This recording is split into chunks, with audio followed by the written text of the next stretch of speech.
안녕하세요. 한국방송통신대학교 청소년교육과 하이스 교수입니다.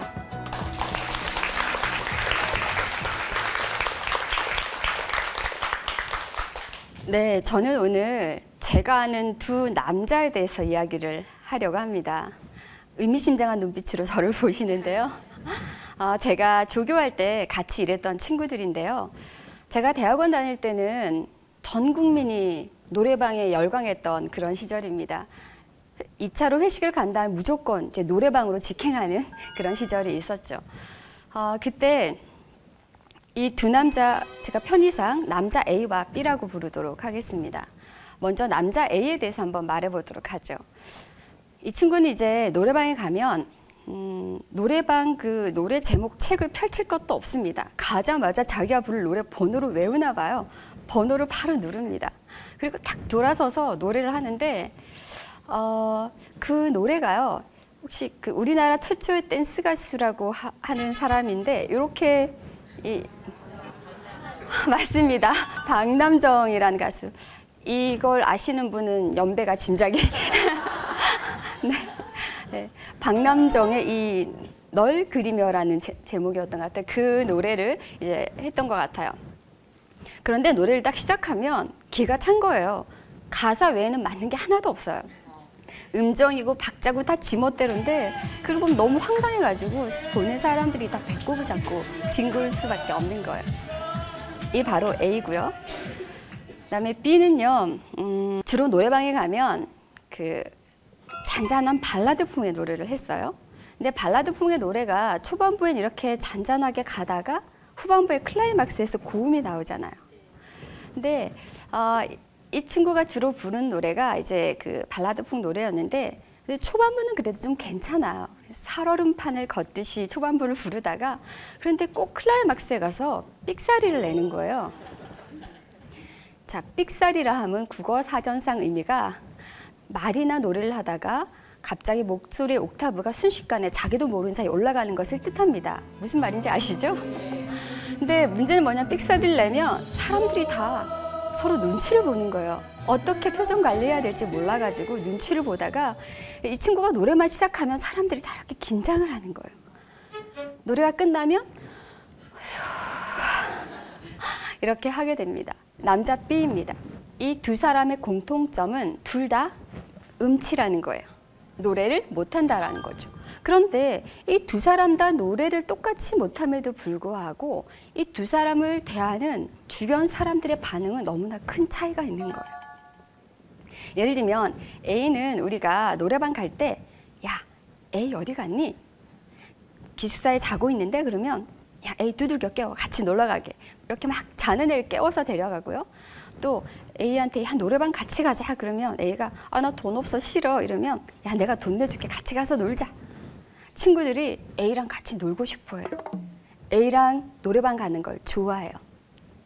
그런데 사람들이 B랑은 어울리고 싶어 하지 않는 거예요. 같이 놀고 싶어 하지 않아요. 그래서 왜 그런가 가만히 봤더니 A는요, 우리가 노래방 가서 노래를 막 그렇게 하잖아요. 그럼 못하니까 야, 노래 진짜 못한다 이렇게 우리가 막 놀려요. 그럼 이 친구가 뭐라 그러냐면 에이, 노래 좀 못하면 어때? 그냥 신나게 놀면 되지. 뭐 이러면서 이렇게 막 자기 신나게 정말 노는 거예요. 우리도 배꼽을 잡고 웃죠. 그런데 B는 아무도 말을 하지 않아요. 그런데 지도 알고 우리도 알아. 지 노래 못하는 거. 근데 아무도 입 밖에 그 말을 내지는 못하죠. 그래서 이 A와 B의 이 차이가 어디에서 나오는 걸까? 이 고민을 한번 해봤습니다. 도대체 A와 B는 어떻게 보면 객관적으로 볼 때 B가 훨씬 더 노래를 잘합니다. 그런데 우리는 B보다 A를 훨씬 더 좋아해요. 그리고 노래방 갈 때 같이 가고 싶어 하고요. 그래서 A는 보면 저희가 노래를 못하는 그 A에 대해서 얘기를 하는 게 불편하지가 않은 거예요. 어떻게 보면 A는 자기 노래 못하는 그것을 있는 그대로 받아들인 것처럼 보이는 거예요. 근데 B는 자기 노래 못하는 걸 한사코 감추려고 하는 거예요. 그런데 한번 제가 그 일상의 예를 들어 볼게요. 이렇게 감추려고 할 때 우리에게 어떤 문제가 생기는지. 여기 여성분들이 많으니까 우리가 보면 중요한 미팅 앞두고 꼭 이마에 뾰루지 올라오지 않아요? 그죠? 꼭 이마에 뾰루지 올라오면 이거 어떻게 한번 가라앉혀 보려고 억지로 막 짭니다. 그러면 이게 더 부풀어 오르죠. 그러면 다음날 다시 이걸 어떻게 한번 감춰보려고 화장을 막 칠하죠. 그럼 더 덕지덕지 돼서 더 티가 나요. 그래서 이걸 어떻게 한번 감춰볼까 하다가 이제 자꾸 이렇게 손으로 가리게 되죠. 그런데 가만 보세요. 이렇게 하면 손으로 자꾸 가리게 되면 행동이 어색해지는 거예요. 그러면 사람들이 어색하기 때문에 자꾸 거기에 주목하는 거예요. 그래서 그냥 지나갔을 것을 자꾸 주목해서 보니까 뾰루지 났네? 이렇게 되는 거예요. 사실 사람들 남의 얼굴 관심 없어요. 지 얼굴 보느라고 남의 얼굴 관심도 없는데 자기 혼자서 자꾸 감추려고 하다 보니까 어색한 행동이 생기는 거죠. 보면은 우리 꼭 흰 옷 입고 온 날 짜장면 먹을 일 생기죠. 먹다가 꼭 튀어요. 그럼 이거 어떡하나요? 막 지우려고 막 화장실 가서 막 씻죠. 그런데 그러다가 번지죠. 번지면 그것도 민망하니까 자꾸 감추려고 손이 올라가요. 감추게 돼요. 그럼 뭔가 어색한 거예요. 그러면 사람들이 볼 때 어색하니까 더 주목하게 되고 그러니까 더 티가 나게 되는 거예요. 우리가 이것처럼 뭔가를 감추려고 애를 쓰면 더 티가 나게 되는 거예요. 재밌는 심리학적 원리 중에 하나가 다른 사람들은 내가 받아들인 딱 그만큼만 나를 받아들여 주더라고요. 내가 못 받아들인 거는 그 사람도 못 받아들이더라고요. 근데 우리는 뭔가를 자꾸 단점이 있으면 감추려고 애를 써요. 왜냐하면 우리 생각에 사람들이 완벽한 사람을 좋아할 것 같거든요. 단점이 없고 완벽한 사람을 더 멋있어 보인다고 생각할 거라고 우리가 그렇게 생각을 합니다. 그런데 여러분 진짜 그런가요? 그죠? 그렇지 않죠. 우리는 사실 완벽할 수도 없을 뿐더러 완벽한 사람보다는 결점이 있어도 그 결점을 그냥 편안하게 내어놓는 사람 곁에 있고 싶어 합니다. 왜냐하면 그 사람 자기 단점을 편안하게 내어놓는 사람을 보면 저 사람이 자기 단점 그렇게 편안하게 내어놓는 거 보니까 내 단점도 그렇게 편안하게 받아들여 주겠구나 그런 생각을 할 수가 있는 거예요. 우리는 그래서 완벽한 사람보다 그렇게 편안하게 자기 단점을 그냥 내어놓는 사람을 그 곁에 가고 싶어하고 함께하고 싶어 합니다. 우리가 이렇게 뭔가를 감추려고 애를 쓰는 것을요, 심리학에서는 억압이라고 해요. 억압하는 거. 억압이란 말은 그냥 말 그대로 내리누르는 거예요. 그런데 재미있는 건 뭐냐면요, 우리가 뭔가를 이렇게 감추려고 누르면 누르는 그만큼의 똑같은 크기로 그것은 올라오려고 애를 쓰게 됩니다. 그래서 우리가 감추는데 많은 심리적 에너지가 소모되게 돼요. 감추면 감출수록 억압하면 억압할수록 더 많은 힘을 써야 됩니다. 그런데 우리가 예를 들어 심리적 에너지가 100이라고 해봅시다.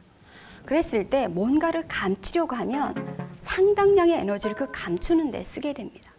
그러면 나머지 조금 남은 거 가지고 일도 하고 사람들도 만나고 해야 됩니다. 그래서 우리가 뭔가를 할 때 쉽게 피곤하고 지친다. 그리고 뭔가 새로운 일을 할 엄두가 나지 않는다.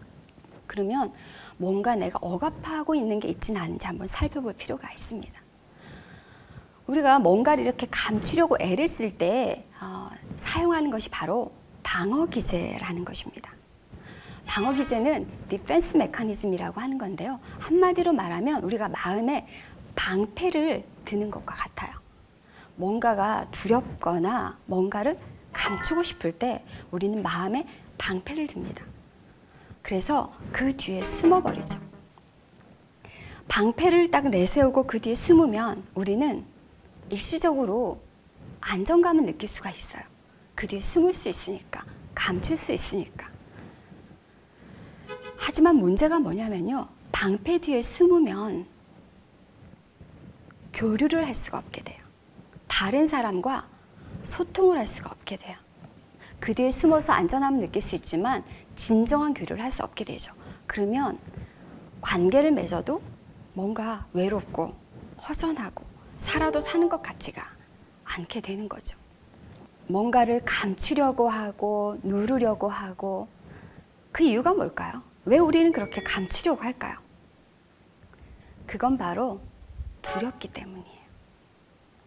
내 단점을 사람들이 알게 되면 나를 더 이상 사랑하지 않을까 봐, 나를 예전처럼 좋아하지 않을까 봐 두렵기 때문에 그걸 감추려고 하는 거예요. 특히나 예전에 내 못난 점을 내어놨다가 아주 된통 당한 적이 있거나 내 모습이 있는 그대로 받아들여지지 않은 경험이 있을수록, 그 경험이 쓰라릴수록 그것을 더 많이 감추려고 하게 되죠. 그런데 그 방어를 내어놓지 않으면 제대로 소통할 수가 없게 되는데요. 참 재밌는 것은 나를 제일 싫어하는 사람이 누군지 아세요? 맞아요.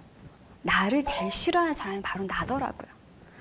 나한테 몹쓸 말을 제일 많이 하는 사람도 나더라고요. 나를 제일 사랑하지 않는 사람도 나더라고요. 기어코 내가 나의 못난 모습을 없애고 싶어하고 나를 용서하지 않더라고요. 그런데 우리가 소통하기 위해서 가장 먼저 해야 할 일은 먼저 나를 있는 그대로 받아들이는 것. 나의 어두운 면, 나의 못난 면도 그냥 편안하게 받아들이는 것. 그래야 다른 사람도 나를 그렇게 편안하게 받아들여 줄 수 있고요. 또 다른 사람의 단점도 그렇게 편안하게 받아들여 줄 수가 있는 것 같아요.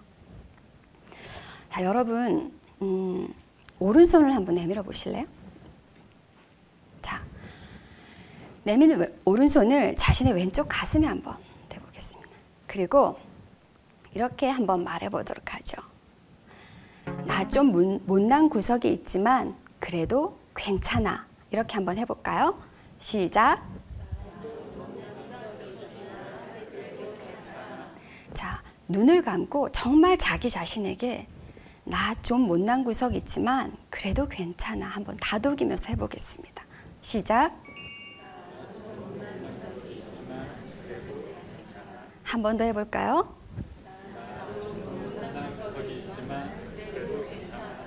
네, 정말 그렇습니다. 자, 이제 두 손을 한번 펴보시겠어요?